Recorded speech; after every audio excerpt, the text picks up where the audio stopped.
If we look at Liverpool and Manchester United, Keith, specifically though, Manchester United and Dan Ashworth, that whole saga going on looks like £20 million compensation if he does move to Manchester United from Newcastle. What are your thoughts around that potential move? It's interesting in terms of the importance of a sporting director these days. And, is somebody like that worth 20 million? Or does the football world move so quickly and players' abilities come and go, injuries happen, young talent moves elsewhere? So the whole canvas that these guys work in changes between a January window and a summer window. It certainly changes over the course of a year. There's no doubt, though, that some plans that will be proprietary to Newcastle will now become obviously knowledge of Dan Ashworth if and when he moves to Manchester United after his gardening leave, or if the whole thing is resolved. It's difficult to know how long, as I say, the actual shelf life of information like this is. From my own experience, it isn't that long, but certainly it's more about the skills of Ashworth being able to not just spot talent, but also to build the team around internally to be able to execute the use of the talent, and how he actually creates that whole feeling within his departments within the club. So look, it's just like any player can move. So now it's becoming, sporting directors are getting transfer fees. As I said before, it's going to be KC's next. They're going to be the big one, and they will be the biggest money makers, unfortunately. And footballers will go down the food chain a bit further.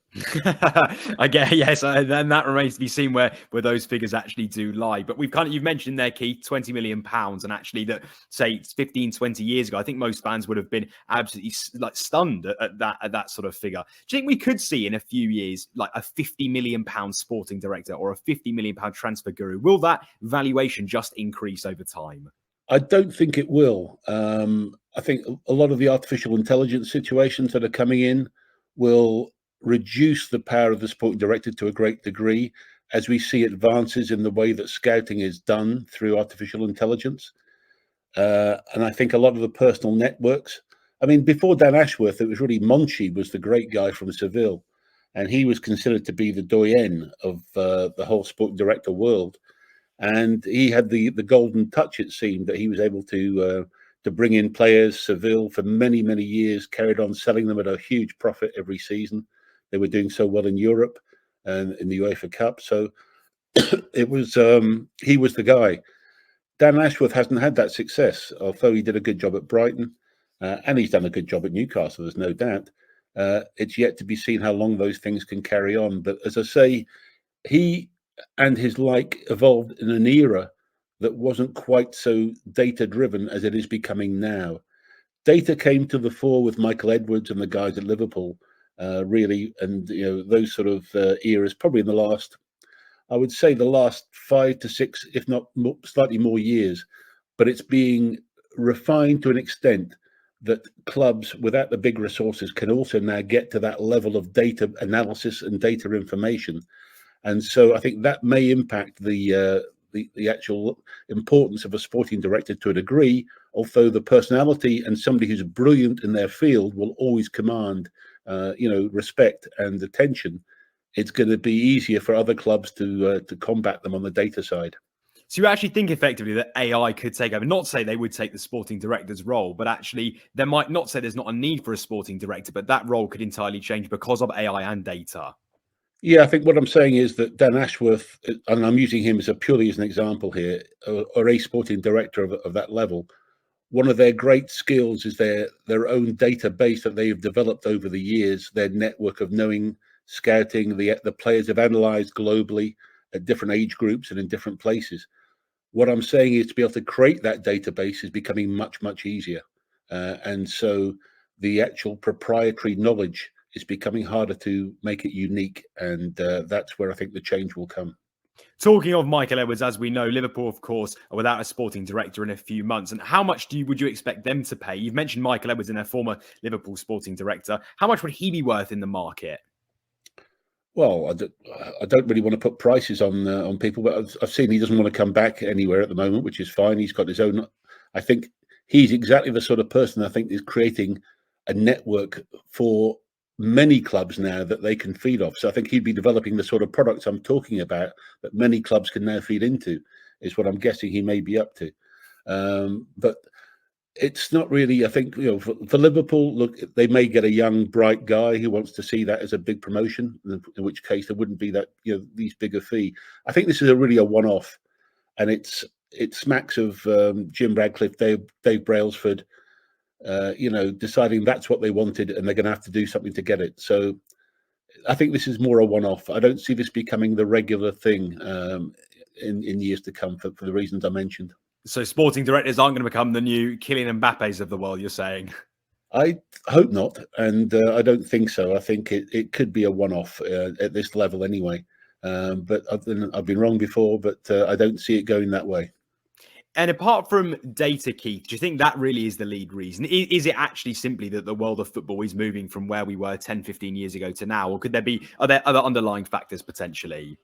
Well, I think, look, data is obviously, as we know, is becoming a very important factor. However, I'm not a great believer that data is king.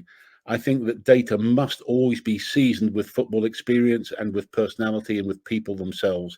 I think it's the mix of the two and the intelligent use of data with a personal perspective and personal checking is the way forward.